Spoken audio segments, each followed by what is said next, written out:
أشهد أن محمدا عبده ورسوله سبحانك لا علم لنا إلا ما علمتنا إنك أنت العليم الحكيم اللهم افتح علينا حكمتك وانشر علينا من خزائن رحمتك يا أرحم الراحمين.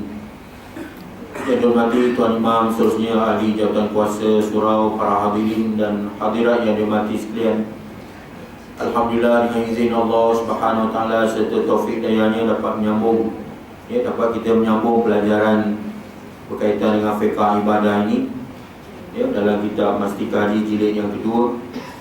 Tajuknya berkaitan dengan tujuan kita membaca talqin, sambungan muka surat 384. Tujuan talqin tak lain tak bukan ialah memberi peringatan kepada orang yang mati. Bagaimana sabda Nabi, laqinu mautakum bi syahadati an la ilaha illallah.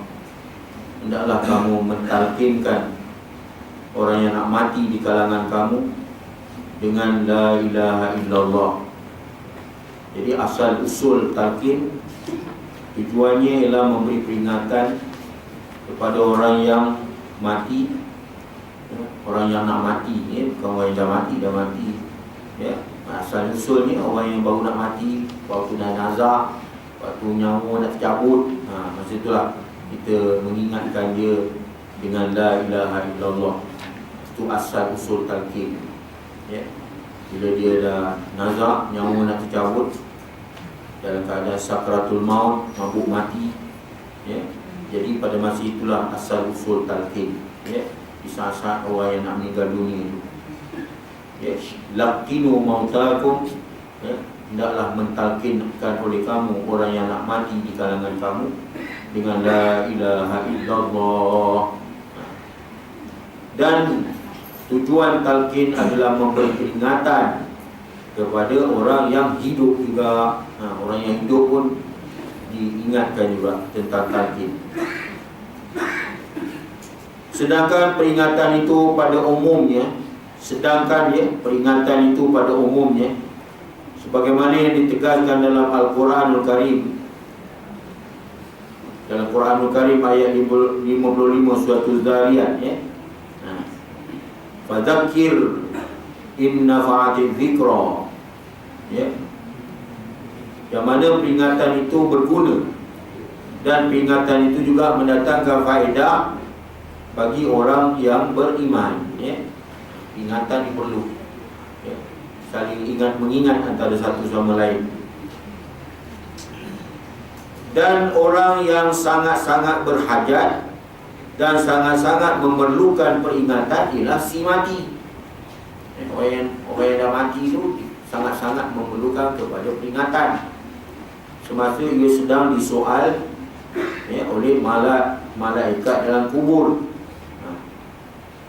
Bagaimana tajuk pelajaran kita yang lalu disebut, si mati adalah mendengar seruan orang yang hidup.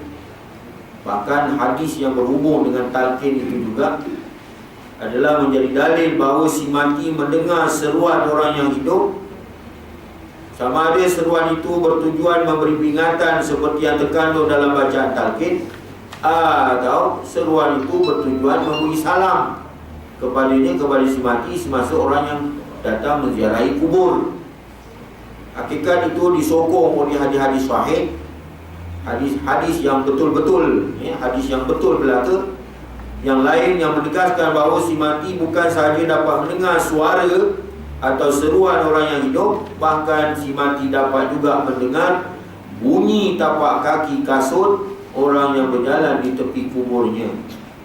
Ini bagaimana yang diterangkan pada pelajaran yang lalu. Di antaranya hadis yang disebut oleh di antaranya sebuah hadis sahih yang diriwayatkan oleh yang diriwayatkan dalam kitab Imam Bukhari, iaitu syarah bagi Fathul Bari, yang mana di dalam hadis ini juga ditegaskan bahawa si mati sebaik-baik saja dikebumikan, maka si mati itu akan didatangi oleh dua malaikat yang bernama Mukanakir. Mukanakir yang mendudukkan dia dan menyoalnya. Macam mana, bagaimana, wallahu a'lam. bunyi hadis tu mendudukkannya. Ini macam mana? Wallahu a'lam lah. Kesudahannya, jika ia orang yang beriman, kesudahannya jika ia orang yang beramal soleh, maka akan selamatlah ia dan tinggallah ia di dalam kuburnya dalam keadaan serba nikmat yang dinamakan nikmat kubur. Serta diperlihatkan kepadanya tempat kediamannya di dalam syurga nanti. Sebaliknya, kalau ia orang yang kufur, ingkar, derhaka, atau orang yang munafik, maka akan diseksa dalam kuburnya dan diperlihatkan kepadanya tempatnya di dalam neraka jahanam. Na'udzubillah min zalik. Berbalik kepada tajuk kita pada malam ini, dan orang-orang yang sangat berhajat dan memerlukan peringatan tentang talqin ini ialah si mati semasa ia sedang disoal oleh malaikat di dalam kubur. Jelasnya peringatan itu berguna kepada si mati kerana telah sabit, telah diperkukuhkan pada hukum syarak bahawa si mati mendengar seruan orang yang hidup. Si mati mendengar bacaan talqin yang disuruh oleh syarak tadi. Sedangkan tiap-tiap perkara yang disuruh oleh syarak, tak dapat tidak sudah tentu ada punya kebaikan dan faedah. Laqinu mautakum itu ataupun talqin kan. Jadi ini dalil menunjukkan bahawa disyariatkan, maknanya tidaklah menjadi perkara bid'ah dalam hal yang berkaitan dengan talqin ini. Sebab itulah bacaan talqin dikehendaki diterjemahkan kandungannya supaya dapat difahami dan supaya mencapai tujuan maksud yang diharapkan daripada bacaan talqin itu, sama ada bagi si mati ataupun bagi orang yang hidup. Yang mana bacaan talqin juga telah disusun oleh alim ulama rahimahumullah. Jadi bacaan talqin ini sebenarnya alim ulama dah susun elok, meliputi dua bahagian. Talqin itu terbagi pada dua bahagian. Satu bahagian iaitu bahagian peringatan seperti yang tersebut dalam hadis talqin. Dan satu lagi bahagian ialah bahagian yang dipenuhi dengan doa seperti yang tersebut dalam hadis istaghfiru li akhikum was'alu lahu tasbih.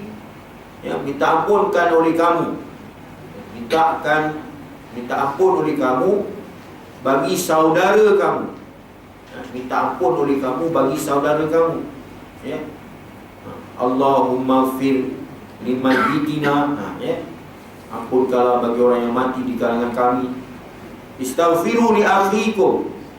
Minta ampun oleh kamu bagi saudara kamu yang dah meninggal ni, yang duduk dalam kubur ni. Was'alu lahu tasbih, dan minta kepada Allah Ta'ala supaya dikurniakan baginya ketetapan perkataan la ilaha illallah ataupun kalimat thayyibah. Kalimat thayyibah, alam tara kaifa daraballahu mazalan kalimatan thayyibatan kasyajaratin thayyibah. Jadi kalimat la ilaha illallah, minta supaya dia dapat memperkukuhkan kalimat syahadahnya, asyhadu an la ilaha illallah wa asyhadu anna muhammadar rasulullah. Terdapat hadis yang menyuruh berdoa untuk si mati. Sebaik-baik saja si mati itu dikebumikan, serta memohon semoga Allah Ta'ala menetapkan, memperkukuhkan kepercayaannya ataupun i'tiqadnya ataupun tauhidnya tentang mengesahkan Allah Ta'ala berdasarkan kalimat tauhid, iaitu dua kalimat syahadah, semasa ia disoal oleh malaikat dalam kuburnya. Jadi oleh kerana kandungan bacaan talqin itu panjang, seperti yang tersebut dalam kitab I'anatul Thayyibin ataupun perhimpunan ibadah, talqin itu panjang, maka kesimpulannya dapatlah kita simpulkan di sini. Bahagian awal talqin dimulakan dengan beberapa ayat suci Al-Quran yang menegaskan bahawa tiada yang kekal melainkan Allah. Wa yabqa wajhu rabbika dzul jalali wal ikram. Yang kekal abadi ialah Allah yang bersifat jalan, kebesaran dan kemuliaan. Dan bahawa tiap-tiap diri itu, tiap-tiap diri yang bernyawa itu akan mati. Kullu nafsin za'iqatul maut. Itu di antara firman-firman Allah SWT yang didahulukan pada bahagian awalnya. Itu lah, ingat je kaedah ni bolehlah. Kalau maknanya tak payah buku talqin pun tak apa, kita boleh faham dia punya susunan tu Jadi bahagian awalnya dimulakan dengan beberapa ayat suci Al-Quran. Wa yabqa wajhu rabbika dzul jalali wal ikram. Kemudian menegaskan bahawa tiada kekal melainkan Allah, dan bahawa tiap-tiap diri yang bernyawa akan mati. Kullu nafsin dha'iqatul maut. Fa innama tuwaffawna ujurakum yawmal qiyamati faman zuhziha 'anil nar wa udkhilal jannati faqad faza fil akhir ayat. Kemudian diseru si mati supaya ia tetap berpegang teguh kepada i'tikad tauhid. Wahai si fulan, namanya sekian-sekian. Apabila ditanya oleh malaikat dengan kalimah syahadah, maka hendaklah kau menjawab, aku naik saksi. Diterjemahkanlah. Kemudian diseru si mati supaya ia tetap berpegang teguh dengan i'tikad tauhid. Mana i'tikad iaitu kepercayaan, mengesakan Allah Ta'ala yang tersimpul dalam dua kalimah syahadat. Aku naik saksi bahawa tiada Tuhan yang disembah melainkan Allah, dan Nabi Muhammad itu bersuruh Allah, yang menjadi pegangan si mati semasa ia hidup di dunia dahulu. Dan hendaklah ia menjawab dengan tenang apabila dia datangi oleh muka nakir kepada kau, maka hendaklah kau dalam keadaan tenang menjawab semasa malaikat menyoalnya tentang tauhid ataupun kepercayaannya itu. Lepas tu dia ajar orang dia kita duduk atas kubur tadi, baca talqin tu bunyi macam inilah. Allah Tuhan aku, jawab dia tu. Allah Tuhan aku, Muhammad Nabi aku, Islam agamaku, Al-Quran imamku, Kaabah kiblatku, sembahyang 5 waktu ialah salat yang diwajibkan ke atas aku, dan sekalian orang Islam ialah saudara aku. Itu dia punya susunan perkataan tu. Ini semua disoal tu dalam kubur tu ma rabbuka, ma nabiyuka, ma imamuka, ma ikhwanuka, ma apa semua tu ya. Kalau pandai nahwu bahasa Arab tak apa lah. Ada setengah tu si baweh. Zaman dulu ada ulama grammar Arab, dia tahu grammar Arab, nahwu Arab semua tahu. Jadi adalah orang buat cerita, tahu cerita tu betul tidak. Bila dia mati, malaikat tanya ma rabbuka. Dia tanya balik malaikat tu, ma tu huruf apa ke? Ma nafiah ke? Ma mausul ke? Kan huruf ma ni kan macam-macam ada makna. Ma dengan makna tidak, ma dengan makna allazi, yang. Jadi malaikat tu tak dapatlah jawab. Dia terpaksa refer dia pada penghulu dia. Dia tanya penghulu dia, nampaknya hampir lain macam lah ni. Aku balik dia tanya aku, tak boleh jawab. Kalau kau nak tahu, itulah dia pakar nahwu, pakar grammar Arab. Jadi tak boleh tanya lah dia, tak payah tanya lah, balik je lah. Jadi itulah kelebihan orang belajar nahwu bahasa Arab Dia tanya oleh malaikat, ma rabbuka, tanya boleh, ma huruf apa kata. Ma tu tanya ni lah balik. Kemudian dalam masalah talqin ini kemudian diakhiri dengan bahagian yang kedua pula. Bahagian yang kedua talqin itu, iaitu bahagian doa. Doanya begini, wa nastaudiuka Allah. Nastaudiuka Allah artinya wahai saudara kami. Kalau lelaki, kalau perempuan semualah lebih kurang. Wa nastaudiuki lah kalau perempuan Tapi yang ada setengah riwayat mengatakan tak payah berubah payah nama perempuan dah tertasul, baca je lah Wahai saudara kami, kami serahkan engkau kepada Allah. Semoga Allah Ta'ala melimpahkan rahmatnya kepada kamu semasa saudara berada dalam kubur, iaitu alam barzah, alam malakut, alam jabarut, dan seterusnya semasa saudara dibangkitkan pada hari akhirat. Jadi itu perkataan orang yang baca talqin tu, di ujung tu dia kata apa? Wahai saudara kami serahkan engkau kepada Allah. Semoga Allah Ta'ala melimpahkan rahmatnya, kesian belasnya kepada kamu semasa saudara, semasa kamu berada dalam kubur, iaitu alam barzah, dan seterusnya semasa saudara bangkit pada hari akhirat nanti, kiamat. Lepas tu seteruslah baca doa, panjang sikit doanya. Sabbatakallah bil qawli thabiti fil akhirah kama sabbataka fid dunya, kama sabbataka bihi fid dunya. Anasallahu wahsyatak wa rahima ghurbatak wa ghafara sayyi'atak wa qabila hasanatak. Kalau kita berhenti-henti dengan kata tu, dia bunyi macam tu. Kap-kap tu dia mati kan. Allahumma ya anisa kulli wahidin wa ya hadiran laisa yaghibu anis wahdatana wa wahdatahu warham ghurbatana wa ghurbatahu wa laqinhu hujjata wa la taftinna ba'dah waghfir lana wa lahu ya rabbal alamin. Itu doanya agak di ujung panjang sikit. Sabatakallahu bil qawli thabiti fil akhirah. Ini terjemahan dia. Kami memohon semoga Allah Ta'ala menetapkan tauhid ataupun i'tiqad kamu dengan dua kalimah syahadat yang tetap teguh di hari akhirat nanti, terutama dalam kubur. Minta pada Allah Ta'ala. Itu yang dimaksudkan dengan perkataan Nabi tadi, minta ampun bagi orang yang mati tadi. Kami memohon semoga Allah Ta'ala menetapkan i'tiqadmu dengan dua kalimah syahadah, asyhadu an la ilaha illallah wa asyhadu anna Muhammadar Rasulullah. Dua kalimah syahadah yang tetap teguh sampai bila-bila, sampai di akhirat, terutama dalam kubur. Sebagaimana Allah Ta'ala telah menetapkan i'tiqadmu, tauhidmu, kepercayaanmu di dunia dahulu dengan kalimah syahadah itu.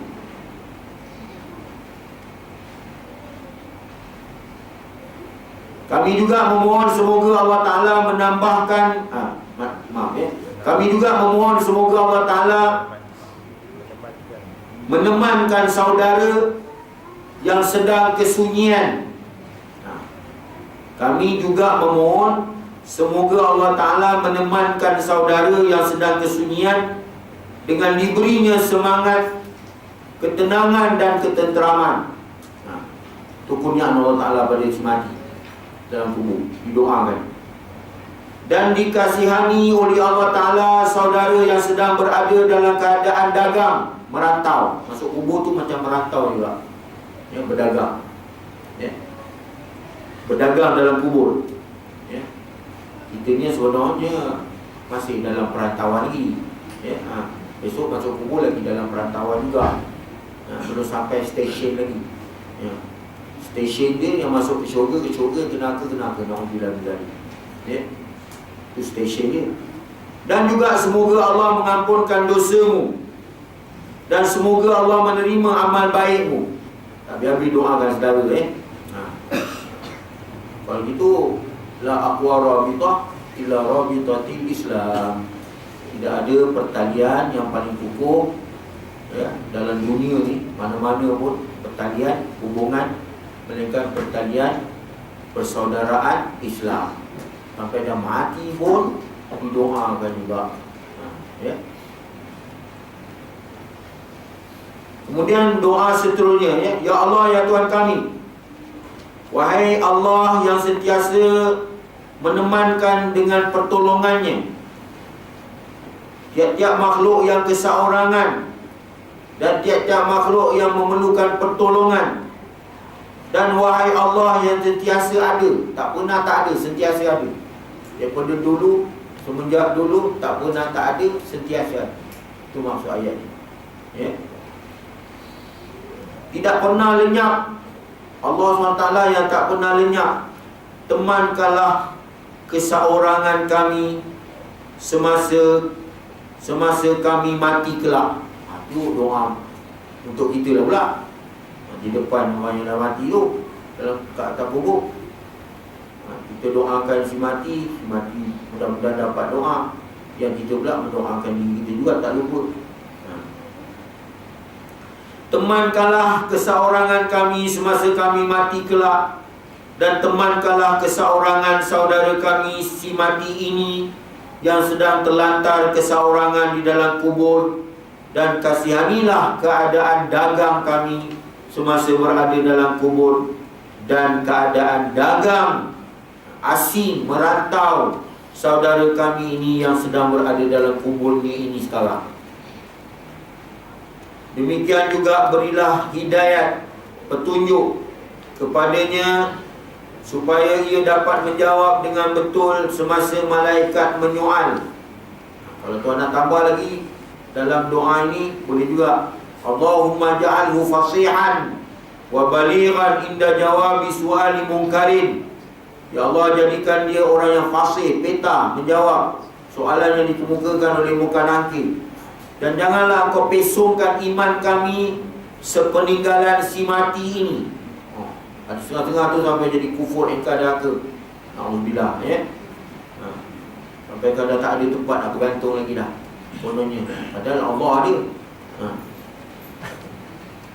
Dan janganlah kau pesongkan iman, keyakinan, kepercayaan kami sepeninggalannya, serta ampunkanlah segala dosa kami dan segala dosa si mati, ya Rabbal Alamin. Sampai situ bacaan doa ni. Kalau nak tambah lagi, carilah rujukan mana-mana panjang lagi. Ada, boleh.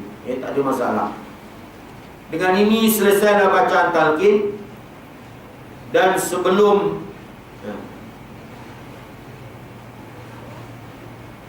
sebelum bersurai, biasanya sidang hadirin membaca Quran, suratul Fatihah dan lain-lainnya secara beramai-ramai serta bertahlil.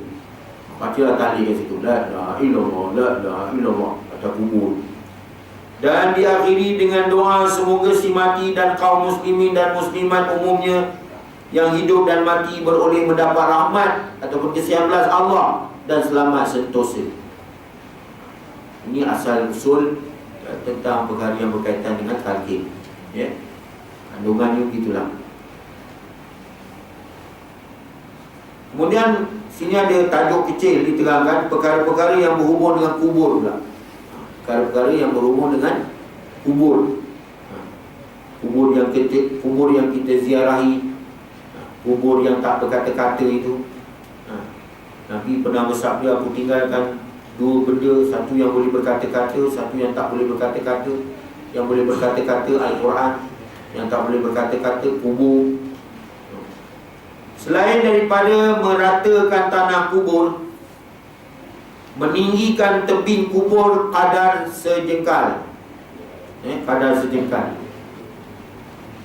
dan menjirusnya dengan air, menjirus atas kubur dengan air kosong ni, air sejuk ni, menaburkan di atasnya batu kerikil dan mencacak di atasnya ranting pokok yang masih hijau.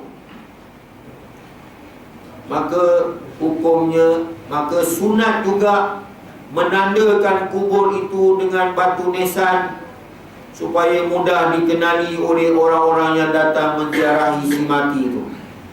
Ini yang saya sebutkan ni semua, maka sunat hukumnya. Sunat, ya. Bukan wajib, bukan haram, tapi sunat. Termasuk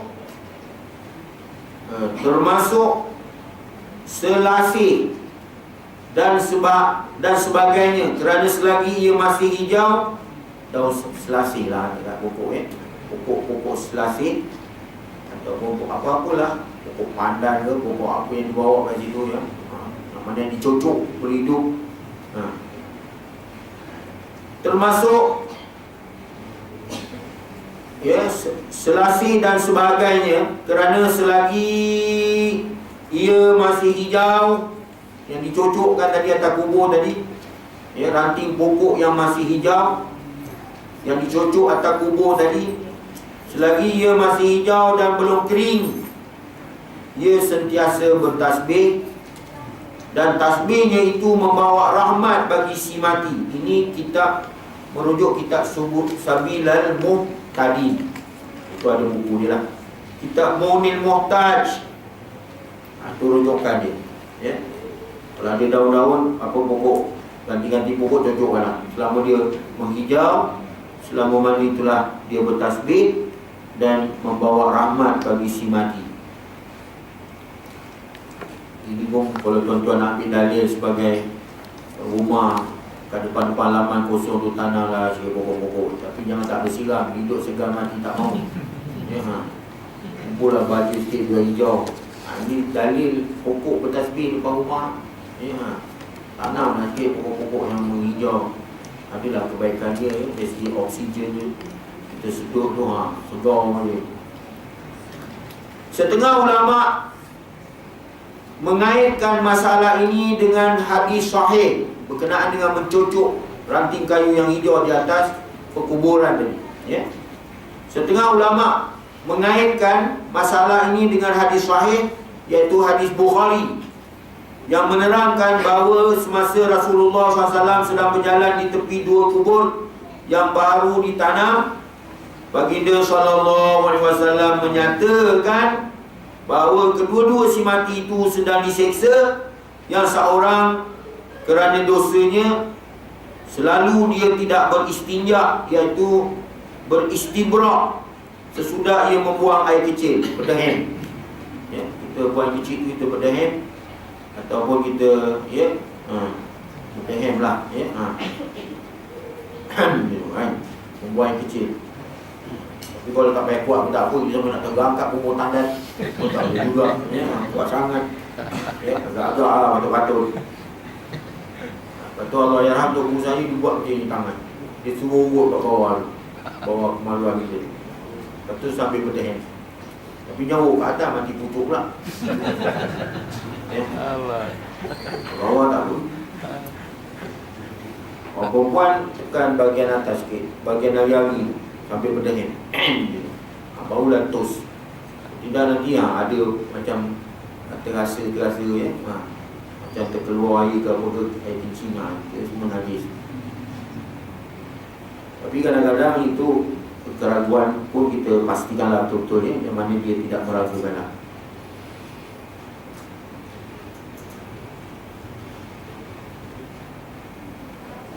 Baginda SAW menyatakan bahawa kedua-dua si mati itu sedang diseksa. Yang seorang kerana dosanya selalu dia tidak beristinja, bersuci sesudah ia membuang air kecil. Dan yang seorang lagi kerana dia selalu mengumpat, mengumpat mengata orang, ya, mengumpat lah. Aku kan mengumpat perihal saja, perihal juga mengumpat tu. Perihal je, perihal. Alah, saja nak cerita je, ngumpat tu. Selewih dalam perkataan, sebenarnya ngumpat juga, ngata. La yaghtab ba'dukum ba'dha ayuhibbu ahadukum an ya'kula lahma akhihi maitan fakarihtum. Ayuhibbu ahadukum an ya'kula lahma akhihi. La yaghtab ba'dukum ba'dha. Janganlah saling mengumpat setengah kamu akan setengah kamu. La yaghtab ba'dukum ba'dha. Ayuhibbu ahadukum, adakah suka, ya, salah seorang daripada kamu memakan akan daging saudaranya telah meninggal dunia, maknanya bangkai saudaranya, maka hendaklah membenci oleh kamu perbuatan itu, ya, jangan lakukan. La yaghtab ba'dukum ba'dha ayuhibbu ahadukum ayyakula lahma akhihi maitan fakarihtum, maka dalam membenci, tak suka buat mengumpat ini.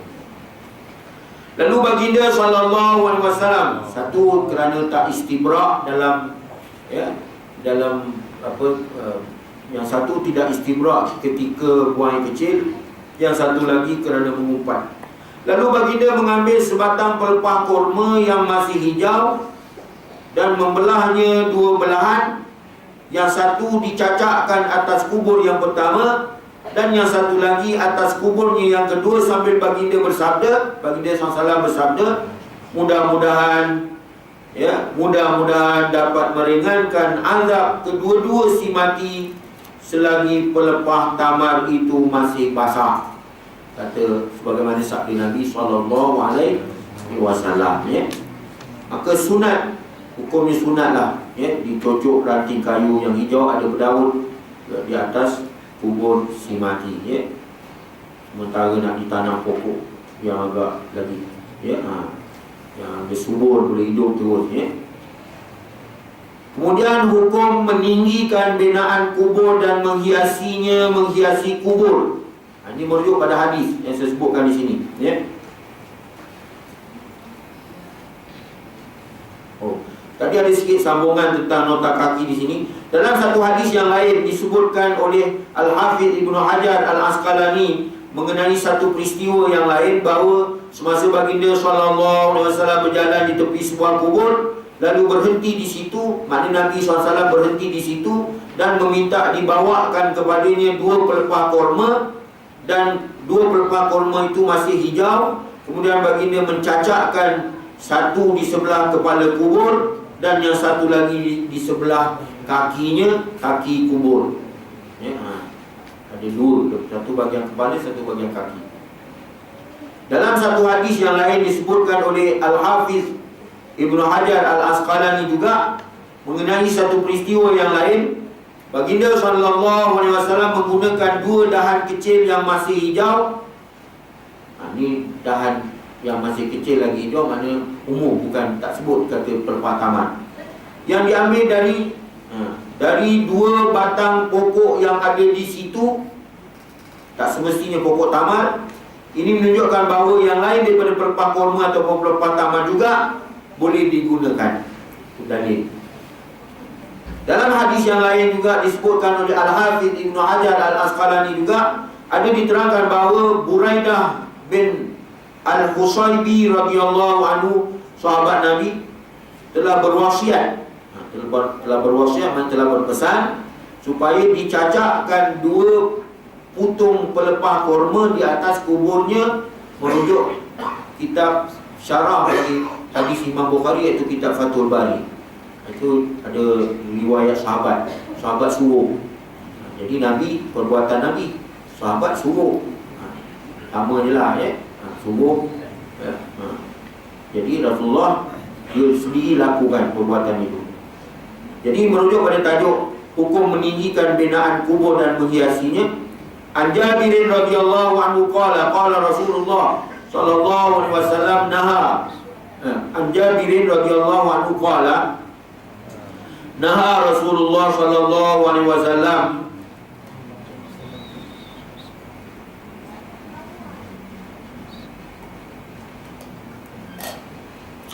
naha Rasulullah sallallahu alaihi wasallam an yujassasal qabru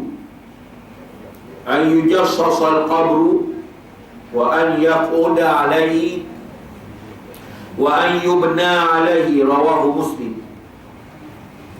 Dari Jabir radhiyallahu anhu katanya, Rasulullah sallallahu alaihi wasallam telah melarang daripada menyapu kubur dengan kafur untuk menghiasinya.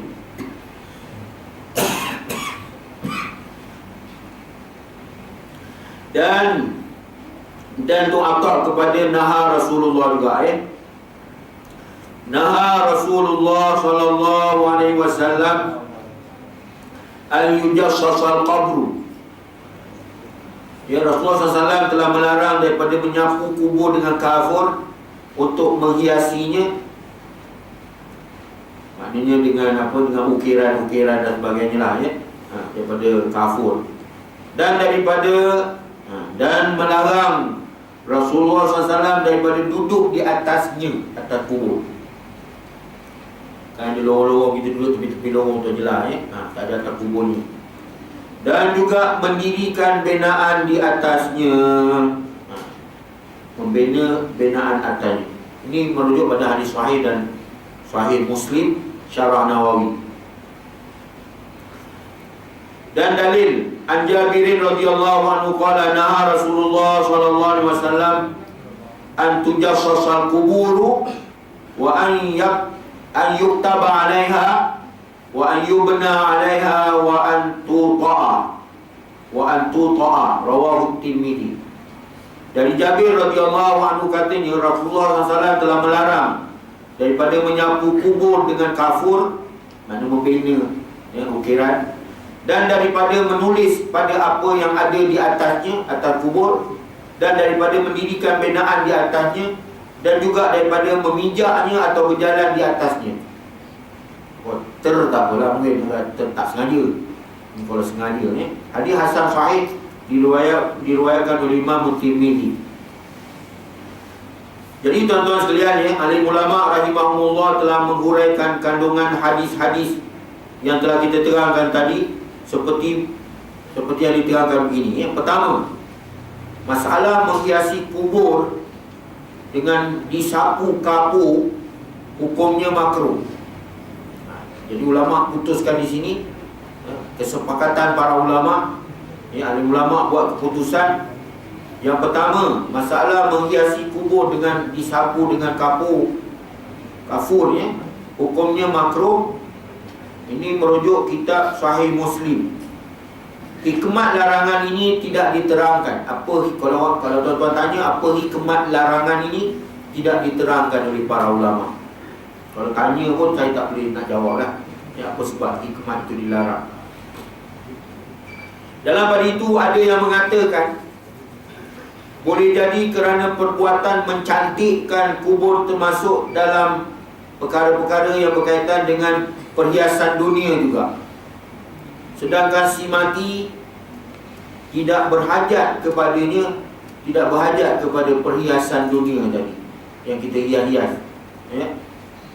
Itu merujuk kepada kitab Al-Fathur Rabbani. Semua ada rujukan di sini, asal usul. Itu yang pertama, masalah menghiasi kubur dengan menghiasi kubur tadi kan. Yang kedua, masalah mendirikan bangunan di atas kubur seperti bangunan makam ataupun yang ada bergubah dan sebagainya lah. Siap bergubah macam bergubah-gubah.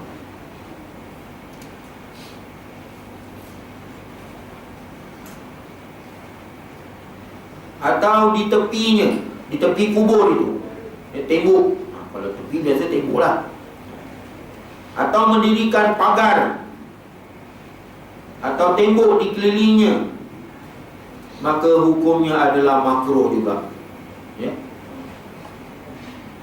Tadi menghiasi dengan disapu dengan kapur makruh, ini pun makruh juga. Makruh maknanya dibenci oleh Allah SWT. Jika tanah itu bukan tanah wakaf, makruh. Jika tanah itu bukan tanah wakaf, dan jika tanah itu bukan pula tanah masbalah, yakni tanah yang telah digunakan semenjak zaman berzaman sebagai tanah perkuburan untuk orang ramai umumnya. Kalau dah kata kat situ tanah perkuburan sampai bertahun-tahun, itulah tanah perkuburannya. Agaknya macam mana tuan-tuan menggambarkannya? Mungkin agaknya dah habis satu generasi, datang lori satu trailer ke apa, kabur, tanam lagi. Datang satu generasi yang lain, tanam lagi. Tidak, macam mana Mu'alla tu sampai hari ni Mu'alla. Ada 3 kubur terkenal dalam Islam. Mu'alla, kubur lama di Mekah nama Syubaikah, kemudian di Madinah nama Baqi'. Kubur ni sampai bila-bila lah kat itulah kubur Mu'alla. Macam mana boleh isi. Itulah cara dia. Habis macam mana nak kesan? Kalau datang nak ziarah, baca je lah. Mana nak dapat diketahui lagi dah. Pasal dia dah di kampus, lepas tu tanam lagi atasnya. Kalau lama dah tanam tu dah kampus lagi, tanam lagi, tingkat-tingkat dah buruk. Tapi tak adalah tak adalah dapat dikesan dia punya tempat tu kat mana kan. Macam tu. Ramai juga orang-orang kita yang meninggal kat Mekah juga cari kubur dia, boleh juga kubur mana. Ramai kan? Pas saudara saya pun ada yang meninggal, atuk saudara meninggal kat Mekah tahun 81. Pergi pun tak jumpa dia. Mana dia ni? Itu dah memang keadaannya dah sampai ke tahap macam itu. Kita pula tak ada, tak penuh kubur ni, cari tanah lain pula. Dia penuh lah. Kalau ada orang wakaf tak apa lah. Tetapi jika tanah itu tanah wakaf, tadi sebut kalau bukan tanah wakaf, itu pun dah hukum makruh. Tapi kalau tanah itu tanah wakaf atau tanah masbalah tadi, tanah yang memang sabilillah lah orang kata, memang tanah tu untuk khusus mati tanah kat situ juga maka hukum mendirikan bangunan atau pagar yang tersebut hukumnya adalah haram. Tanah masbalah, masbalah saya dah terjemahkan tadi, tanah yang telah digunakan semenjak zaman berzaman sebagai tanah perkuburan untuk orang ramai secara umumnya sampailah bila-bila, itulah tanahnya. Nak ceritakan kalau ada korek kubur, tengok-tengok ada tulang, ketepikan je tulang tu, masuk orang lain pula. Korek-korek tengok ada tulang, ketepikan tulang, masuk orang lain pula. Kubur ni kat situ lah juga sampai bila-bila, kai-kai saja kat tulang. Jadi kalau tanah itu tanah wakaf, tanah masbalah, maka hukum mendirikan bangunan atau pagar yang tersebut adalah haram kerana mengambil kawasan yang luas lebih dari yang sepatutnya dan membolotnya selama-lamanya, sedangkan tanah itu untuk kegunaan orang ramai. Itu punca dia yang menjadi haram. Pihak yang berkuasa Islam berkewajipan meruntuhkan bangunan yang seperti itu dalam kitab Al-Fathur Rabbani. Perlu juga diterangkan kubur itu sendiri jika ditinggikan lebih dari sejengkal, maka itu adalah dilarang. Ini dapat dipaham dari sebuah hadis yang diriwayatkan daripada Sayyidina Ali bin Abi Thalib radhiyallahu anhu, telah diperintahkan oleh Rasulullah SAW supaya meruntuhkan mana-mana kubur yang tinggi binaannya dan meratakannya, supaya diratakan. Itu memang ada hadis yang diriwayatkan oleh Ali bin Abi Thalib yang mana Rasulullah suruh meratakannya. Itu yang kedua. Yang ketiga, masalah menulis ayat-ayat Quran. Masalah menulis lain-lain daripada ayat Quran pada batu nisan atau pada binaan kubur. Maka alim ulama rahimahumullah ta'ala daripada 4 mazhab Malikiyah, Hanbaliyah, Hanafi, Syafi'i telah memberikan penjelasan mengenainya seperti berikut. Pertama, menurut mazhab Syafi'i, menulis ayat-ayat Quran atau lain-lainnya adalah makruh hukumnya di kalangan mazhab Syafi'i. Menulis ayat Quran tu hukumnya makruh. Tetapi kalau sekadar menulis nama si mati, pada batu nisan, lebih-lebih lagi kalau ia adalah seorang yang alim, seorang yang berilmu pengetahuan, atau seorang yang soleh, seorang yang baik. Dalam kampung sentiasa dikatakan dia orang yang baik, supaya kuburnya mudah dikenali, supaya kuburnya senang diziarahi, maka itu tidak dilarang, malah amatlah baiknya supaya dituliskan namanya. Jangan sampai orang tak ingat langsung lah, padahal dia orang baik, padahal dia orang salih. Ini merujuk kitab Sabil Al-Mu'tadi.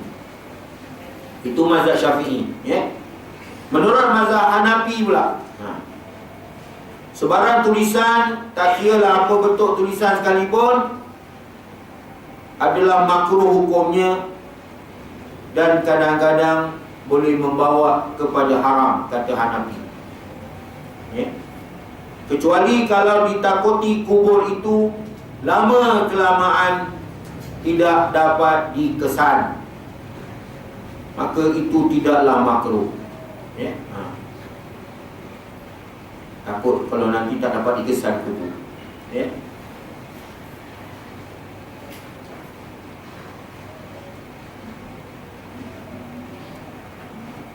Menurut mazhab Maliki pula, semua ada 4 mazhab ni. Menurut mazhab Maliki, Imam Malik Malik bin Anas rahimahullah ta'ala, jika tulisan itu ayat Quran, maka haram hukumnya. Dan jika hanya sekadar nama si mati dan tarikh kematiannya, kalau jika hanya sekadar nama si mati dan tarikh matinya, maka makruh hukumnya bagi Imam Maliki. Menurut mazhab Hambali, sebarang tulisan adalah makruh hukumnya. Hambali sebarang tulisan, Quran ke, nama ke, tarikh ke, semua dihukumkan makruh. Ya.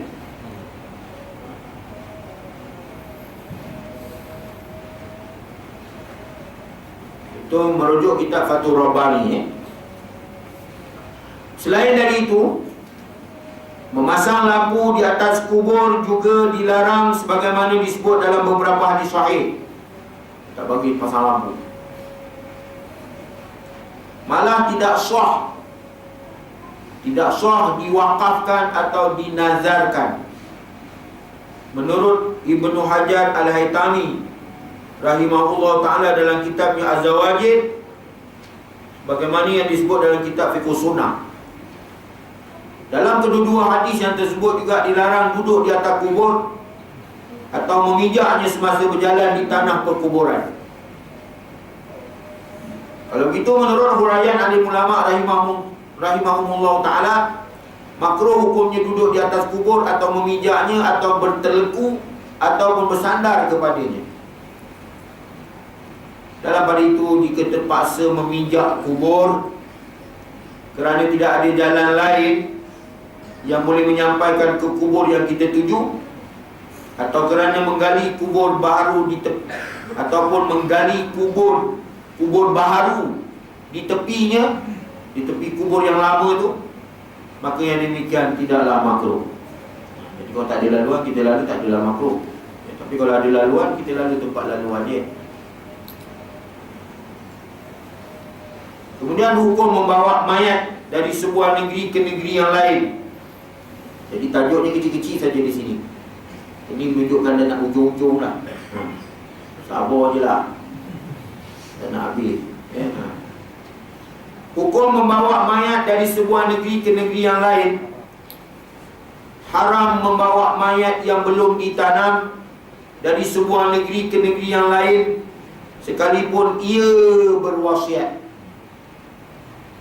Kerana perbuatan yang demikian melanggar hukum yang menghendaki supaya mayat itu dihormati dan segera dikebumikan. Dihormati satu dan segera dikebumikan. Maksudnya kalau bawa balik dah tentulah agak lewat, lambat, dan kita kata tidak, seolah-olah macam tidak menghormati jenazah. Kerana jenazah tu bawa dengan apalah, jauh, kadang-kadang dengan kenderaan, dengan apa. Itu asal usul hukum.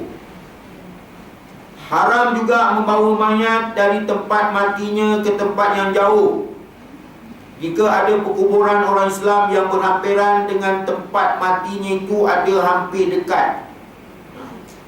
Jauh, melesut jauh, sampai besok pagi baru sampai. Malam ni betul lah, pagi sampai. Oh, jauh betul.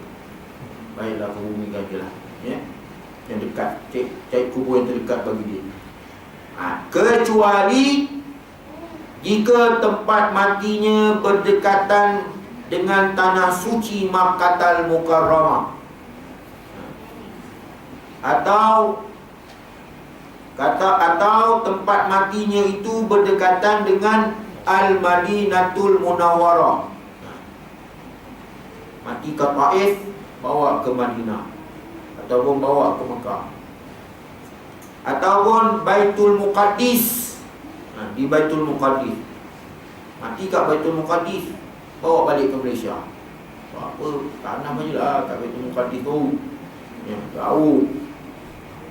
Maka tidaklah haram dan tidak makruh, malah sunat membawanya dan menanamnya di situ juga, kerana tanah suci yang tersebut ada mempunyai kelebihannya dan ada mempunyai keberkatannya. Tetapi dengan syarat, walau macam mana pun keadaan begitu, dengan syarat